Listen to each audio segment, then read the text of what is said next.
ভারতের গজলডোবা বাঁধের মাধ্যমে তিস্তার পানি একতরফা প্রত্যাহার করায় রংপুর অঞ্চলে প্রতি বছরই শুষ্ক মৌসুমে তীব্র পানি সংকট দেখা দেয়। এতে ব্যাহত হয় কৃষি উৎপাদন।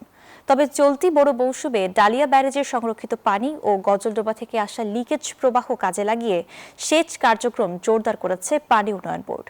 বোরো আবাদে পর্যাপ্ত পানি পেয়ে খুশি কৃষকরা। আব্দুর রশিদ শাহর পাঠানো তথ্যচিত্রের ডেস্ক রিপোর্ট।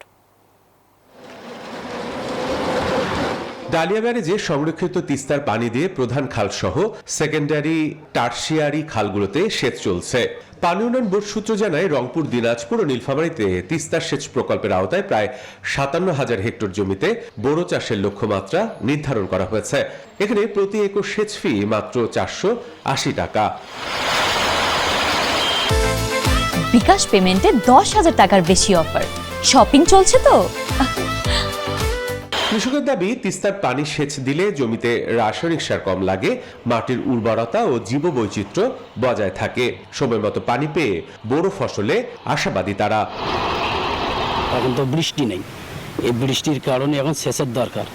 আমরা যদি সেচ পাই নিয়মিত, তাহলে আমাদের উপকৃত হব। 4 থেকে 5 টাকা খরচ হলো, আর এখন তিস্তার পানি বেড়ে আসছে ক্যালেন, এবং 4 থেকে 500 টাকা খরচ হচ্ছে।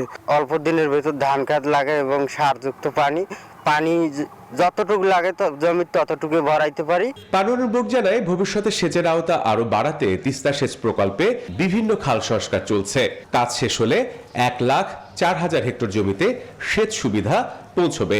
সংশ্লিষ্টরা বলছেন, আধুনিকায়নে সেচ দক্ষতা বাড়বে, পানির অপচয় কমবে, কৃষি উৎপাদনে নতুন গতি আসবে। সেচের পানি ব্যবহার করার কারণে কৃষকদের জ্বালানি সাশ্রয় হচ্ছে, সেচ খরচ কমে যাচ্ছে। ফলে কৃষকরা আশা করি যে তাদের যে উৎপাদিত পণ্য, সেই পণ্যে তারা লাভবান হবে।